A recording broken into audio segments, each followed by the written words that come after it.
It looks like an impossible task.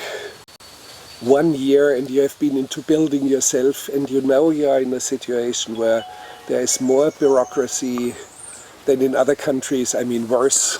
English, some sort of heritage, disorganized labor force, whatever. So now you're confronted with a task. Well, what's interesting is that I've become a pretty sophisticated guy at building, and I know that having worked for years now building, I guess I was a pretty good candidate to choose to be. It would just give you the money. He said, you're going to be in charge of the whole project. You'll be over the medical planning, you'll be over the construction, and you'll be over the architecture. You'll be the head guide over the whole thing. And but a hospital is a special case, and India is a special case. First of all, when I went to the World Health Organization in Geneva, and through some political friends, I met with the head of the World Health Organization and his whole board, and told them what I wanted to do, and they out huge picture after picture of all their failures, that this model will fail. I don't care, it'll be a cultural thing where they will be frightened to come because you're going out in the middle of a place that's living as it was 2,000 years ago. You'll run out of money. The mere fact of the cleanliness and so forth, you'll have a death rate that's unbelievable because of the dust and the dirt. And they said, they just brought out, here was Guyana, here was the Congo, here was Venezuela, and there were pictures all around the whole place. And I mean, they're just telling me, you're crazy, don't do it, you're insane, it'll never happen, it doesn't make any difference whatsoever.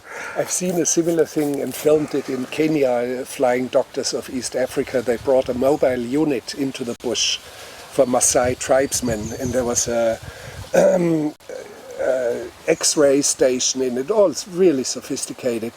And as it was in the bush, you had 5 fairly flat steps leading up into the interior of this container. And the Maasai, for reasons completely unknown, did not dare to step the steps. Yes. And they had to have training by local people to tell them, and they were stepping step for step as if they were treading on raw eggs. So, and it was a failure, and we do not know why. So it was a cultural failure, and I saw all of them. These people don't, in the state of Andhra Pradesh, there's one doctor for every 125,000 people, and they're in cities. And this is a country of 75% of small villages that are living in an ancient way. They have, I would call them witch doctors, but they have ancient, organic medicines that they've been using forever. You chew this leaf for that and this for that. And even the idea of a structure that was approachable was, they said that we built one hospital, and because of just the size of it, it scared them off so much that they wouldn't even come near it, because only temples were built like that. And the idea of what medicine was, and these machines and all this stuff. But there was one chair that was empty at the table of the 10 people who were on the committee, head committee of the World Health Organization. It was a Japanese gentleman who was the chairman. And he came late. And he had on, he was a Sikh, he had on his turban, and he sat down, and the guy said, what's going on? He said, well, this guy's crazy. He's trying to build this hospital out in Andhra Pradesh in the middle of the desert for the poorest of the poor, and all this stuff. And he turned to me and he said, what organization are you trying to do this for? And I said, for Sri Satya Sai Baba. And he said, if there's one person in the world that can pull it off, it's going to be him. And I left, and they are all still naysayers to the end. And he said, he encouraged me, I remember as I left the room, he said, go for it. He said, he can do it. Because he's the master, he's the national treasure, he's a guru of gurus, they're attracted to him. And the villagers, he's the king of the poor, he's the guru to the poor. But you were already how many weeks into this year? That was This remaining? was what was so awful. He sent me off, and he's so gracious and sweet. So all these very wealthy devotees from all over Malaysia and Indonesia and India and Chennai and Bangalore and this and that and all, they were all coming, and they were bringing architects and they had models. And I'd sit with him, and he'd sit there, and he would very graciously look at them. They'd take the tops off and show them how this and show them the credentials. He said, oh, very good, very happy, very nice. And he was just sat there week after week. And I'm going, Clock is I said, Swami, you know, I've already met with Larsen Turbo. They said it's impossible. I met with the World Health Organization, which he sent me to. And I even went down to the Hospital Corporation of America, had built 1,000 hospitals at that point all over the world. They said it'll take 3 years just to plan. He said the biggest problem is going to be the air conditioning, because if the dust and open heart surgeries and all this advanced surgery that you're planning, the mortality rate will be 25% because of infection. And they said that alone, and then it's going to take 3 years to build. And I'm going back there. I'm going, Swami, we don't even have an architect at this point. He hasn't chosen. He's letting all these people come, and it's the most beautiful play I'd ever seen in my life. And finally I said, Swami, you know, we've only got 10 months left. He said, yes, you've wasted so much time. I said, yes, Swami, I've wasted so much time. He said, go to England, you will find the architect, bring him back. And I flew to England, where I was living at the time, and I went down to, flight arrives in the morning, and I love Guinness, and there's a little pub it used to be where the Grenadier Guards had their mess. It's called the Grenadier, and it's in a little mews off Belgravia, and I went down to get a Scotch egg and a pint of Guinness, because I just love the stuff, and it's my life, and I've lived in England 38 years, and I love the place so. And this friend of mine happens to come in. He said, oh, I was at a lecture at the Royal College yesterday, and this Professor Keith Critchlow, the king of Saudi Arabia, is giving him this chair because just like the Tibetans have, if you see the tonkas and the paintings, they're all geometric. Everything is about geometrics.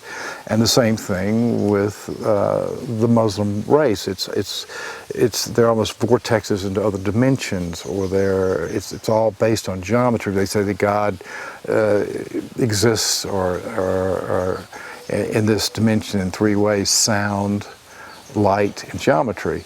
So this immediately was fascinated, and found out that this guy was the king of sacred geometry.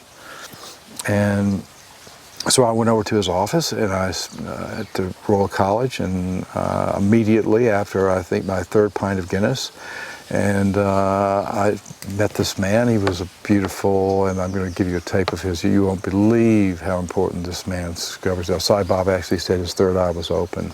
And he is the discoverer of the ancient geometry, and his lectures on Chartres Cathedral and all the others are unbelievable. You will be mystified by this wonderful, sweet, wonderful man. And I told him that I was doing this project and that Sai Baba had sent me. Sai Baba, he said, oh, I know all about Sai Baba.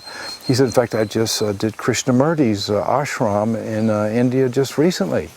And I heard all about him.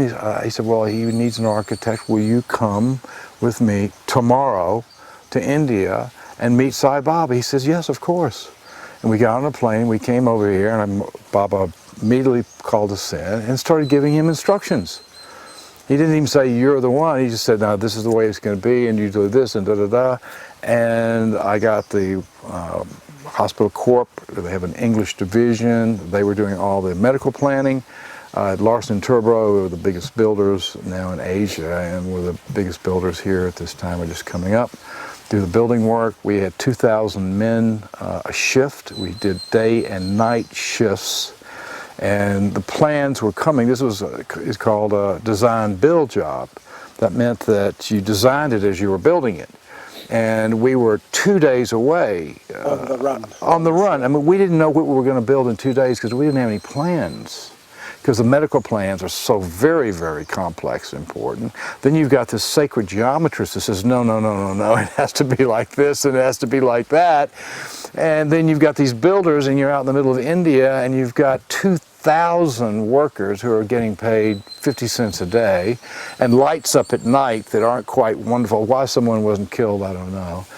And we worked with 4,000 people day and night from that moment on, and literally someone would arrive from England with the medical planning and the architectural plans 2 days before we knew even what we were going to build next. So we just ordered all the wire and all the concrete and all of this and all that and all the medical equipment and everything, and just hopes that we would get ready because it was going to open in a year. And the Prime Minister, Prime Minister Rao, who's actually the one who changed the laws that opened India to investment of the world, was going to open the hospital, who was a devotee of Sai Baba, as many politicians and many prime ministers have been.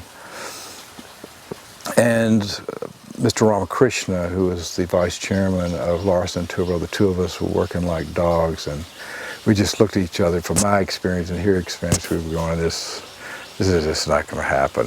We'll never get this open in a year. And Swami would say, yes, we're open. He would tell people, in 1 year we will open, the Prime Minister will be here, he will open the hospital, and blah, blah, blah, blah, blah. And Critchlow literally would say to the medical planners, I'm sorry, you can't put this equipment there, and you can't put this electricity wiring here, and you can't do this. You have to fit what I build into this space.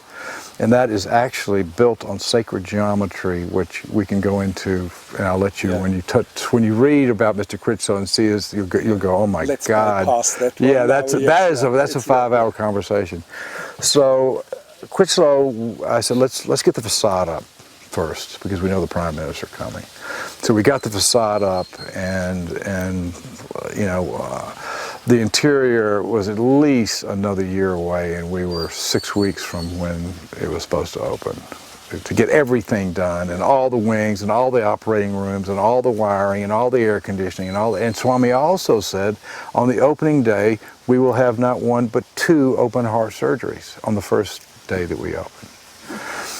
So of course we were concentrating on getting 1 theater done, and we had the leading doctors in India that came from Delhi who were actually running the hospital. They'd run the biggest hospitals. You had to find them as well. Oh, they're devotees. The devotees, they just come.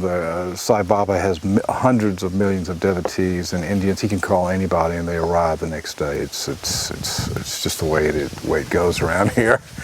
And India, he's the guru of gurus, and of course quite controversial in other parts of the world.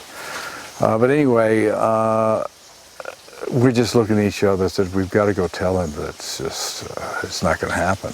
You know, we had barely the beginning of 1 wing finished. We had the shell, but it was just a mud floor, and you know, there was the big hallway that connects everything was all mud, and we said, we've got to go over and tell him that we can't do it.